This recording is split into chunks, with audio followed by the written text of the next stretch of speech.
Let's get the latest on the situation in that enormous country, Brazil, where the handling of the epidemic has also opened a dispute within the government. The country became the first in the southern hemisphere to record 1,000 deaths. More than 1,700 have now died. There have been at least 28,000 confirmed cases, but numbers are expected to be higher.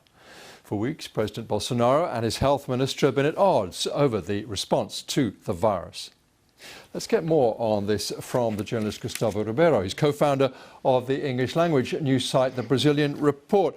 Welcome. Thank you very much for your time. It does sound almost inevitable that the president will sack the health minister. Why, and what are the implications of that? Well, the health minister and the president have not seen eye to eye on how to tackle the COVID-19 pandemic.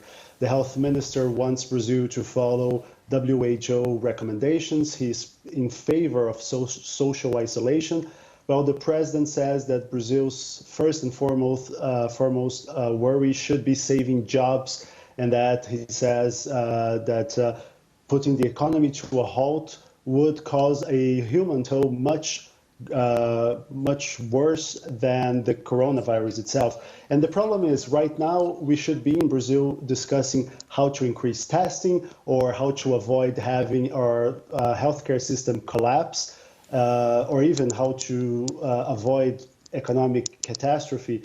But we are discussing whether or not the health minister is going to have a job tomorrow, which at this point, it appears more a question of when he will be fired than if he will be fired. As you say, it seems clear the president just doesn't accept that coronavirus is as serious as other countries have found it to be, and he thinks the threat to the economy is greater than the threat to life. There's a political problem for the president, though, isn't there? Because I think all the polls suggest the health minister is more popular than the president. Yes, he's twice as popular as the president. And now the health minister and the president are playing a game of chicken, because Bolsonaro wants him out of the cabinet, but he doesn't want to pay the political costs of firing such a popular figure.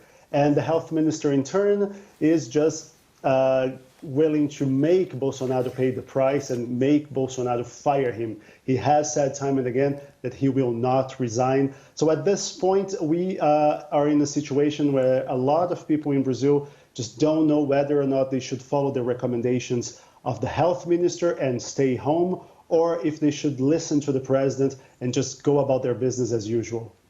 Gustavo, sounds like we'll certainly be back to you on this. Thank you very much indeed for that. Thank you.